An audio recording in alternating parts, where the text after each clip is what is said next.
There are so many different parts to nature, including us.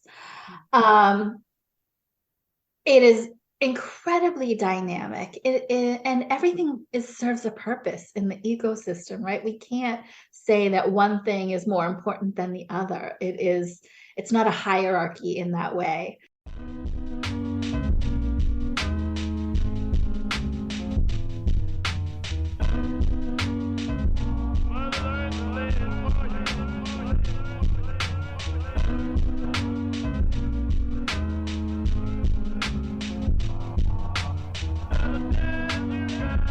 Hello and welcome. Welcome to the Earth, Sea, Love podcast. This podcast is for and about women of colour and our relationship with nature. Hosted by me, Sheree Mack. The Earth, Sea, Love podcast is committed to exploring the experiences of women of colour with Mother Nature. We want to provide spaces where the hidden voices in the environmental and conservation conversations can explore their relationship with the natural world. Inspired by our time spent outdoors, we amplify the voices of women of colour, our stories, our conversations, interviews, photography, writing, and artwork.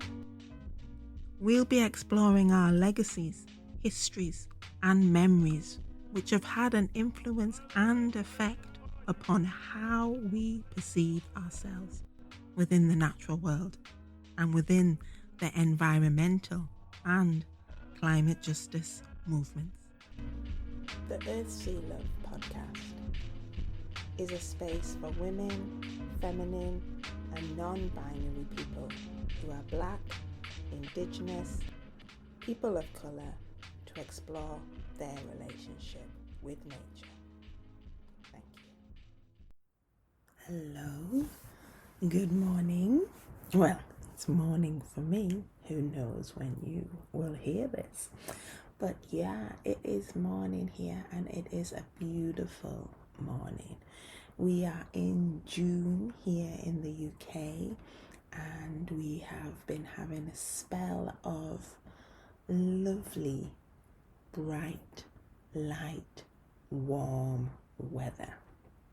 And you know, I say it's lovely, it's good, and oh yeah, you know, is it the summertime? But at the same time, there's a little sort of like itch at the back of my head saying, this is unseasonably warm for this time of year. Is this got something to do with the climate crisis, you know? So it's that, I don't know, it's that tension, it's that conflict within that I suppose I do it daily. It is a daily thing, always having that conflict within, like how you're feeling, and is that justified, or does that marry up with your integrity and your morals and your values? Yeah, because I think, and this is just, I'm just thinking this now, it's the case of if it came down to saving the planet, the earth, to healing Mother Nature, it meant that we didn't have warm days, that we had to have rain or overcast. You know, still light, obviously. I think I would go for that because it would be a compromise, or it would be a slight inconvenience, let's put it that way, if we knew that life would continue, that life would regenerate. Yeah, I'm just waffling on here, but regeneration is something that I do. Well, I don't actually do the talking. It's our current guest that does the talking, Mindy Tsonas. This conversation, man, it was, I say within it, when Mindy drops one lines of wisdom, and it's like a bomb exploding inside my head, my heart, my soul. Well, this whole episode, man, is food for my soul, for my curiosity, for my childlike wonder, for my, oh my gosh, my heart, the whole shebang. It is magic. There's magic here. And we mentioned magic as well in that seed state. How there is that essential need within the creative practice to be in the darkness, to bed down, to hibernate, to retreat, to rest. And it looks from the outside that nothing's happening, but it's all happening within, just like those seeds that are planted within the deep earth. And there's richness that does come out when it's ready to come out. You don't have to be producing all the time, but when the time's right, that seed will flourish. And I see this conversation with Mindy as the beginning. Seeds have been planted with this conversation, and we will come back to Mindy because we're just going to keep building layer upon layer upon layer upon what Mindy be, who she bees, and what she does. And that shifting being does change from moment to moment. But in this episode with Mindy, we're talking about belonging and how this is a complex and complicated state of being, in a sense, because of the systems that we're in at the moment, where there's inequalities, oppression, capitalism. We are fed this line that we need to belong, obviously, but it's something that is outside of us, something that is going to be achieved, something that has been individualized, and something that has been commodified. And what Mindy presents here is that, hey, we all already belong. By being here with our interconnectedness, it's not conditional. We all already belong. And this is, something that we can learn from nature, how everything is interconnected and everything is essential. This is Mindy, a maker, creative space holder for other people, cultural organizer who believes in art and its alchemy. Yeah, to bring about healing and also change, radical change. And we talk about radical in this episode. And this is our last conversation, and we're coming back in the autumn with conversations. But that doesn't mean that I've forgotten my commitment that I made at the beginning of 2023 to make sure that every month that we bring out an episode from the podcast, and I'm sticking to it. Oh yeah, I'm sticking to it. So it just means over the summer months, July, August, September maybe, that we will have again some solo mini episodes where I am being open, vulnerable and honest and talking about my learning around permaculture design. Yeah, so I'll talk about a little bit more about that within the episodes. Oops. But this just feeds in. And it's like, I was editing this episode with Mindy and I was thinking, oh my gosh, I have curated episodes, conversations with beautiful people that I have needed to fill my pot, but also help me and my learning and healing journey. And it's almost like that beacon or that siren that you're sending out.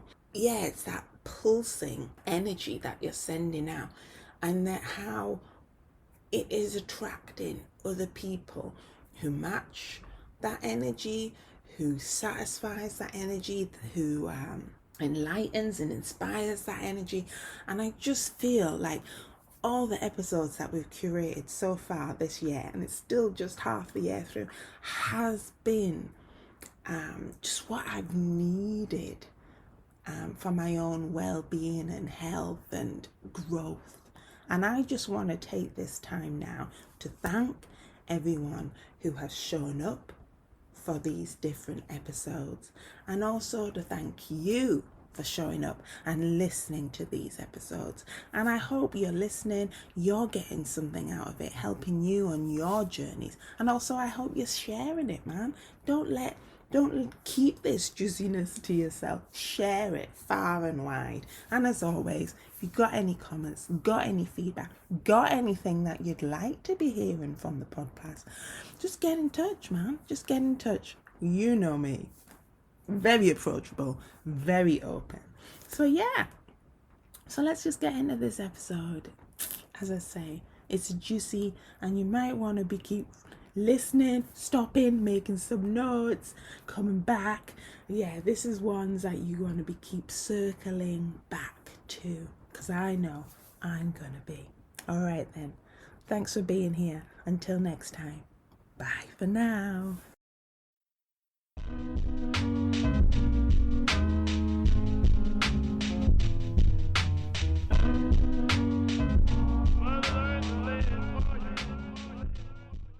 I have been so looking forward to this. But welcome, Mindy. Thank you. So first of all, I like to set off like, where are you situated in the world? And do you see anything of nature where you are sitting now?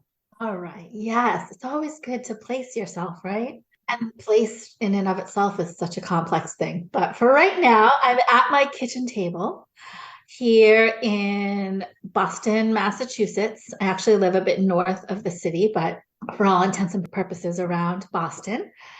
And it's a cloudy day. I have a big picture window that I look out on that looks over my little backyard, which is a sweet spot of grass and a couple of garden boxes. And it's enough. It's enough. And there's lots of birds, and I can see squirrels. We have a squirrel feeder. There's life happening outside this window every day. And I find myself, wherever I am, I'm often looking for that touch of the natural world, like what's going on out there, that sign of life, right? Just to remind you that we can get so stuck in our own stories and in our own day-to-days that, the world is turning, things are happening, leaves are growing, it's, spring here. And even though it's cloudy, it has that beautiful energy of the sap is rising, the flowers are beginning to bloom. And so it's lovely to have that cue right outside my window. Awesome. That sounds so beautiful. And it does remind me, because I do seem to flock to my window and see what's happening out there. I feel like I've been indoors too much, then I flock to my window. Or, as it has been today, I've managed to get out, and I have felt that energy that you've been saying, that quickening, and it helps with the light, but also there is that, I don't know if that smell or that sense of hope in the air, in that Absolutely. is growing. So thank you for that reminder. Awesome. And I know, like, I have an issue about defining myself. That's why I say I'm a creatrix, because it either people just nod and just let it slide off, or they ask a question. So we have to have a dialogue, a conversation around it, So I don't like to define people or to say, what do you do? Because I'm much more leaning in, who do you be? So in all of that thing there, if you would like to define yourself or tell us who you be a little bit more from where you're situated, and then that's just a tiny little question, right? yeah, we're starting slow, little steps to build up. But it can be as big as small as you want it, to be honest. Keep talking, I'm just listening, mate. Well, let's see. I feel like who I am being changes moment to moment, day to day. So there's that piece. I feel like being is, never a static thing. So today I feel like my being is deeply rooted in this season.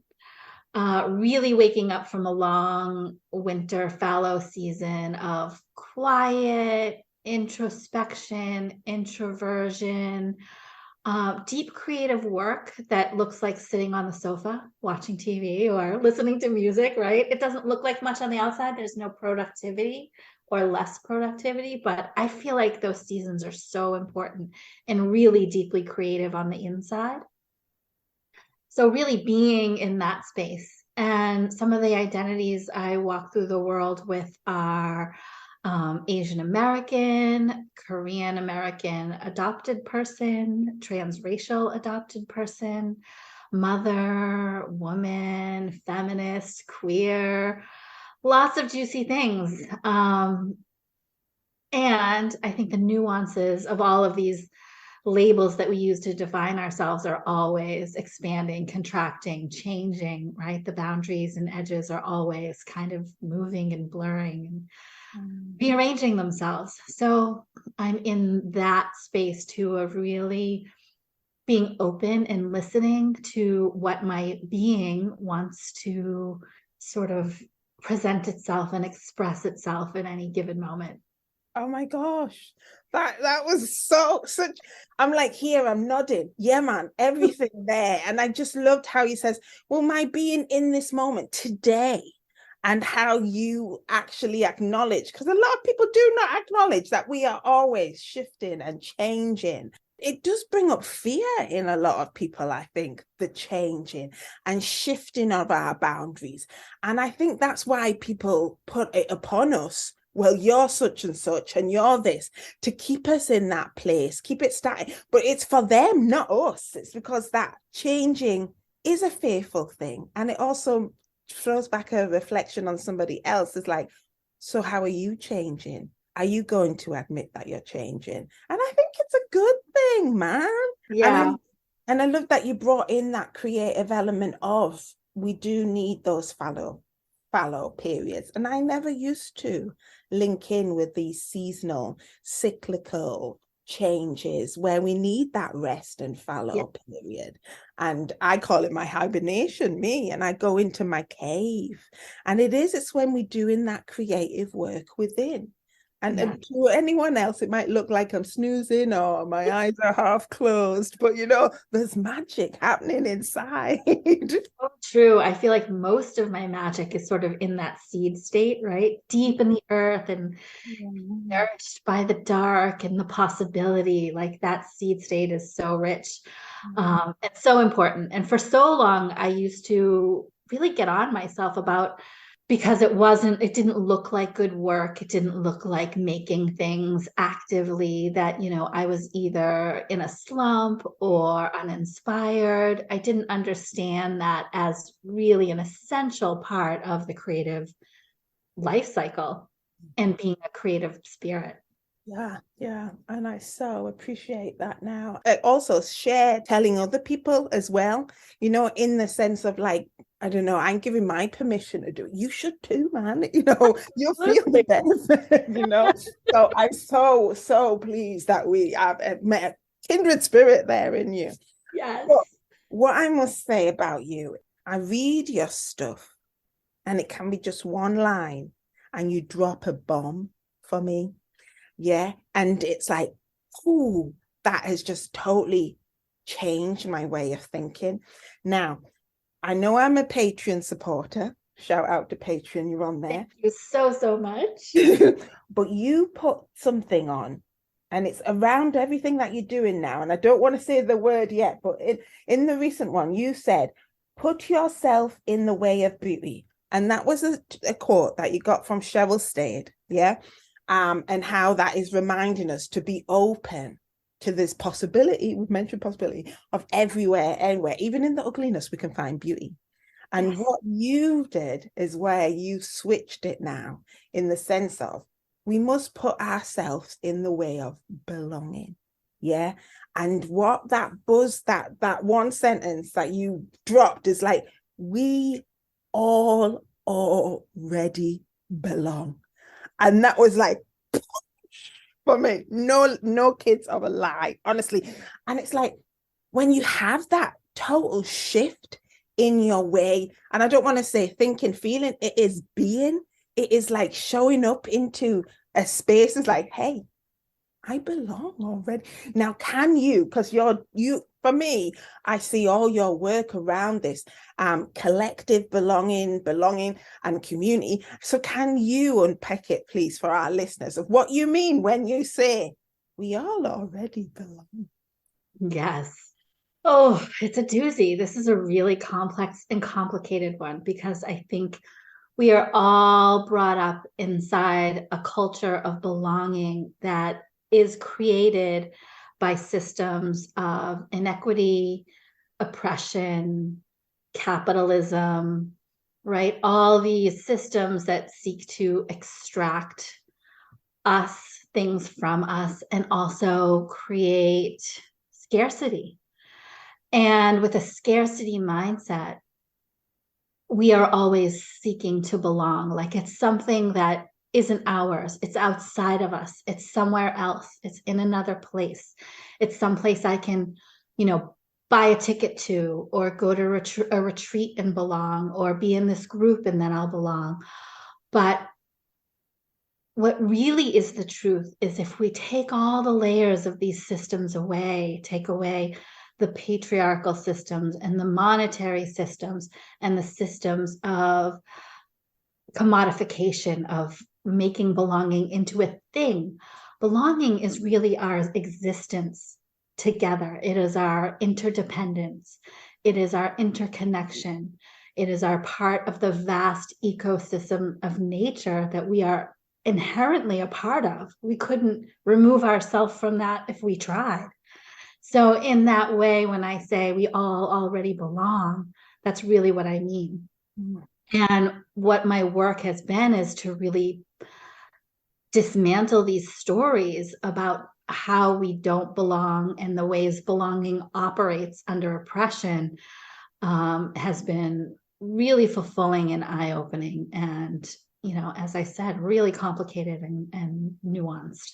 You just explained it there. And when you say that, it's like, yeah, it's simple. It's for me, it's like when my eyes have been opened about the system around me, I can't close them anymore because I am just, it's worse, I think, when you see, and you just perpetuate it. There's all right doing it blindly if you've been hoodwinked and, duped. I like to say I've been duped so long. And I was so angry about that. But now it's been like the blinkers are off or I've peeked behind the veil. It's like, no, I can't carry on that way anymore. So to get this, I don't know, these confident, powerful political statements that come out of you but actually land in my soul and my gut is like, yeah, man, yeah, I belong. And that's totally shifted me. And what was also, that I love when I've got the language to discuss things, because then, it's happening or you're feeling it, but you don't have the words to, because we do need to dialogue about it, because that's when things become clearer. Language is so important. Isn't it just, and it's powerful as well. Yes. And exclusionary and all that jazz, but self-segregating. Yeah. And like, damn, I have been doing that. Yeah, we all do, conditioned to do that. So for me, my example was, okay, I've started doing permaculture design. And what was the beef with me was like these white guys saying, do this and do that, and having the privilege of land. And, we could do this. And I'm thinking, but you're taking tools and practices from indigenous cultures that have been doing it for centuries, and you're not giving them the props, So I was mad. So I had to voice it. And then ever since then, I've been like, ugh. I've been in the circles, but I've been thinking, yeah, but you're being racist, you're being colonial, and I've been but in that process, I am denying myself, by building up that wall, I am denying myself the engagement, the connection, what I need. And so that's my example. But are you self-segregating yourself, or have you been self-segregating yourself in certain situations? If you'd like to share. Absolutely. So self-segregation comes from our sense and our need for safety. And one of the really confusing things about belonging is that we have, in a culture where belonging is so scarce and belonging seems so difficult, we are in dire need of safety. And of course, we talk about certain spaces as safe spaces, which I think is a complex thing. And, just this constant need for safety because we, I think, are constantly under attack of these different systems that are creating harm in so many different ways. And a lot of them are really subconscious and not overt. So we're experiencing and feeling this disconnection and this harm within us that comes out as not feeling like we belong. So when we self-segregate, it's our nervous system trying to find safety, right? Saying like, oh no, this doesn't feel right. This person isn't safe, or this situation isn't safe, and this isn't going to be good for me, and I don't belong here, and I don't belong there. But what the truth is yes, we absolutely need to navigate our boundaries, which are often tricky to fine tune, right? Because a boundary that we set with intention and care and awareness is what we need. But what we often do is we put up walls. And that is not a boundary. That's a self-segregation. So when we put up walls as a reaction to not feeling safe, that's how we get in the way of our own belonging. We don't allow ourselves to belong because we're letting all these stories or these conditions, like this has to be, a certain way, and they have to share all my beliefs, and they have to share all my interests, and they have to come from the same, we create all these different conditions under which only belonging can then exist. But then that's not really belonging. That's conditional belonging, right? We create conditions where we're belonging in spaces where we're kind of all the same, but sameness isn't collective belonging. Collective belonging is inherently diverse. It includes all of us. It needs all of us. So self-segregation in terms of belonging is definitely a tool of commodification, division, separation, in a culture that really wants to keep us as far apart from each other as possible as a tool of oppression. And, we see this in systems that really want us to do everything on our own, right? It's all about rugged individualism. Like everything is about self-help. Everything is about self-care. Everything is about everything related to the self, meaning you're responsible for all of it. When we really need to be practicing how we lean on each other, how we have community care, how we have, collective story, collective spaces and safety. It's a lot. Yeah, but what I'm feeling is a case of what you're saying and what you're putting out there for me is unique, or it seems to be, from my point of view. I mean, I'm not plugged into everything. Who could be? But it seems to be such a unique, vital voice, but like a lone voice. So then you've mentioned that idea because you've got ecology and ecosystem, and this is like with nature and what you just said about self-care is community care. So this is all for me. It's like, what are we learning? Well, I want to know for you, what are you learning from nature? And I'm not even going to say the natural world, right? Because like there is no natural world or the human world. There's just one world and we're all in it, we're all that ecosystem. But what are you learning from nature, or how does that feed into your practice? Not just in your self-care, but how you're generating and creating this community. Yes.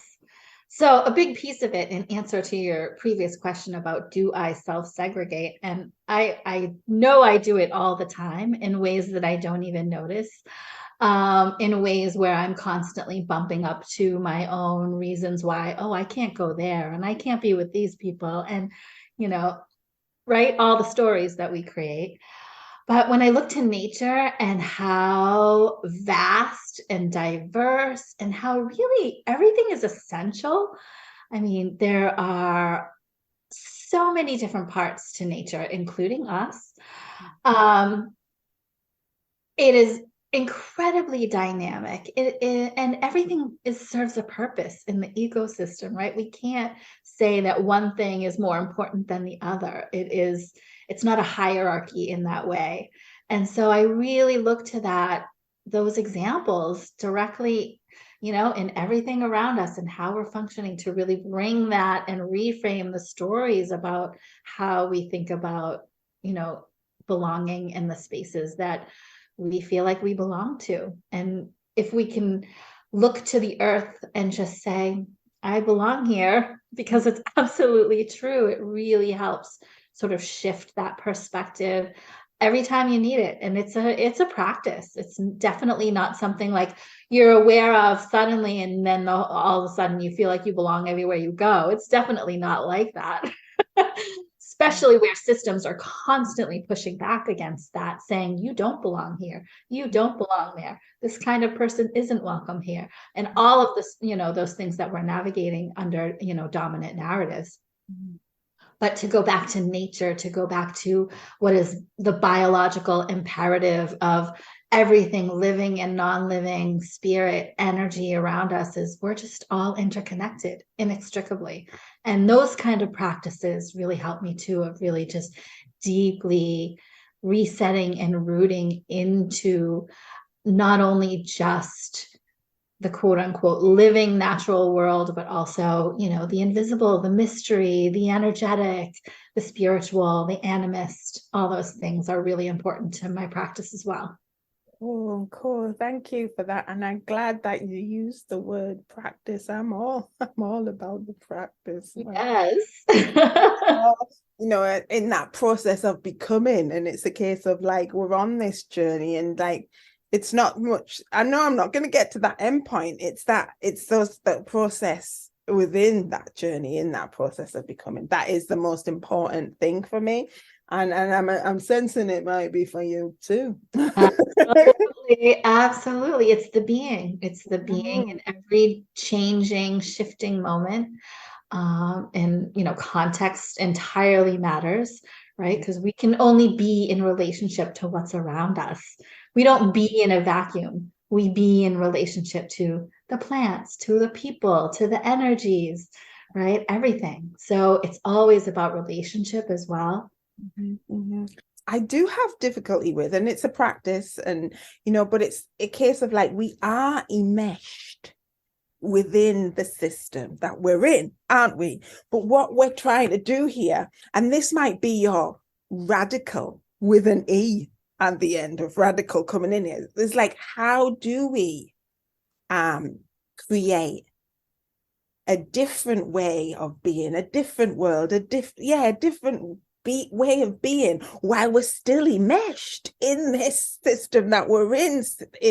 I find I'm doing this dance. It's almost like I'm double dutching, like I pop into one system and agitate, ask them questions, and then I have to pop out into this where I'm centered, or where I can do things on my own terms, to gain that sustenance, to gain that maybe imagination of imagining other ways of being, to come back in and agitate, so it's that dance. Yeah.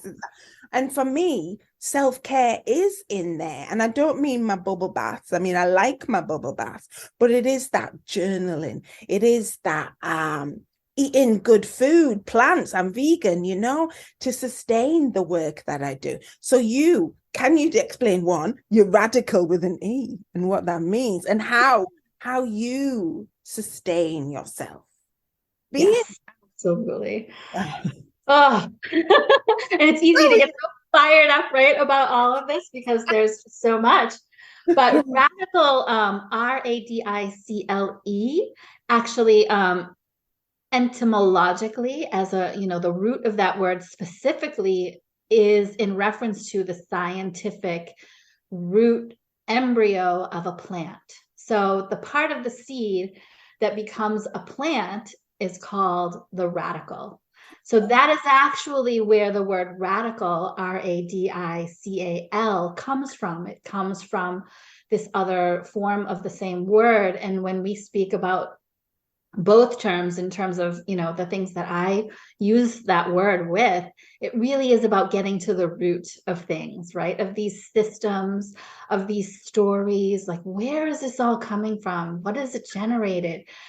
Because if we're only dealing with the outside, the superficial aspects of things, we're never going to be able to change anything.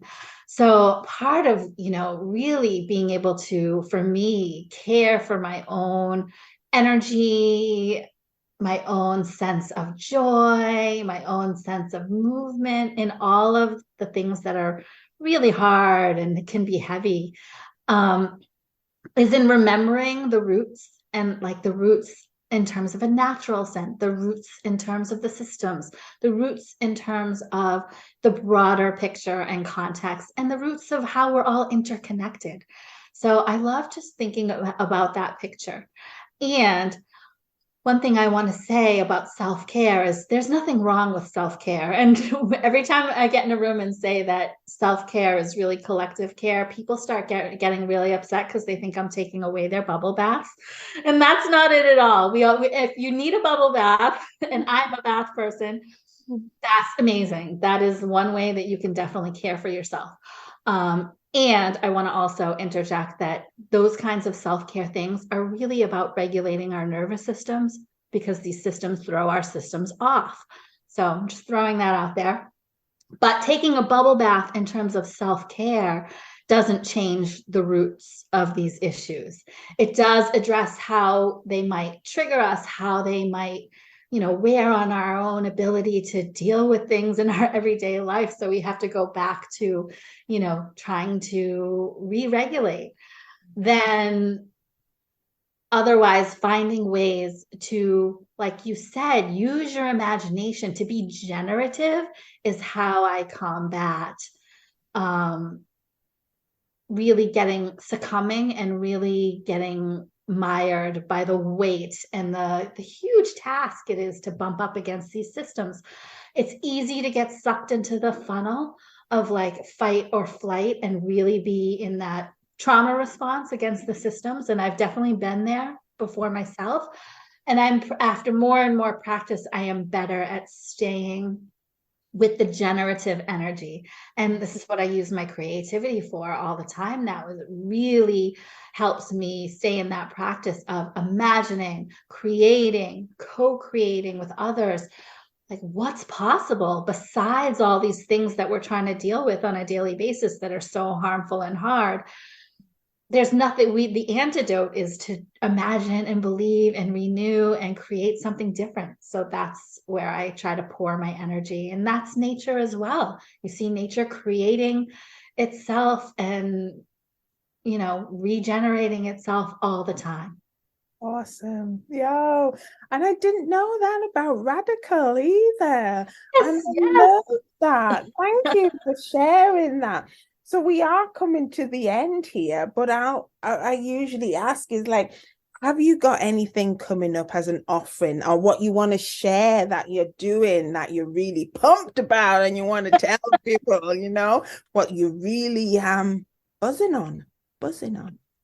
So I'm really trying to hone in how different ways to use my creative practices. I love doing collage and mixed media, and sharing those as practices of co-creation and interconnection and collective belonging. So these are practices that are not just about self-introspection, but also about how these stories that we tell about ourselves and what we create connect us in, the broader sense. So I love those practices in community because they bring up nuggets and gems of wisdom that can cross cultures and differences.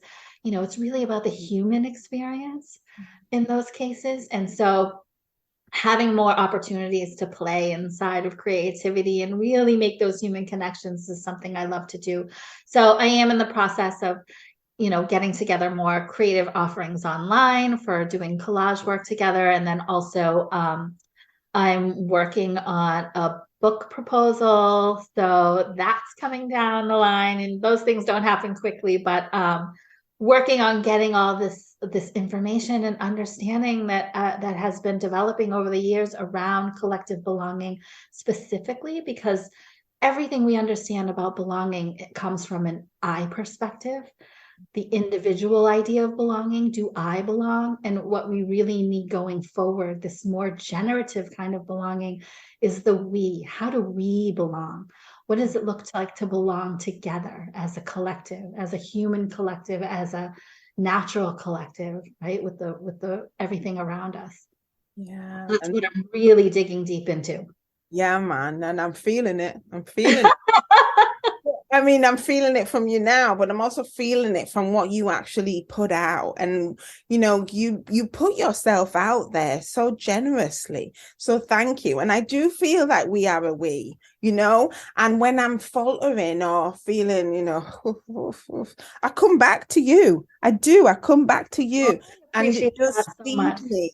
So thank you. And thank you for taking the time to sit down and chat with me. Because hopefully we can reconnect as well and bring you back on, as this develops, because for me, it is rooted in nature and that connection between humans Yes, and plants and absolutely. energy. And And so, and just, I want to also recognize that this isn't new work. It might be emerging work in terms of the social language and general understanding, kind of where we're headed. But this is really all about Indigenous practices, right? Indigenous people all over the world and in all lands were communing with the earth, were belonging collectively, were interconnected and interdependent, and built their lives around that. So I just want to deeply honor and state that that's where we're heading back to. But in terms of the current cultural language of belonging, we haven't really understood belonging as a collective issue. We've only tried to get at it, understand it, reach for it as an individual. Yes. And so it's out of time. reach, Yes, and it's not, yes. man. It's now. It's how I'm belonging now. So We awesome. belong. We belong. Awesome. Thank you, Mindy, for your time. Thank you very much. Thank you so much for having me. Such a joy, such a joy.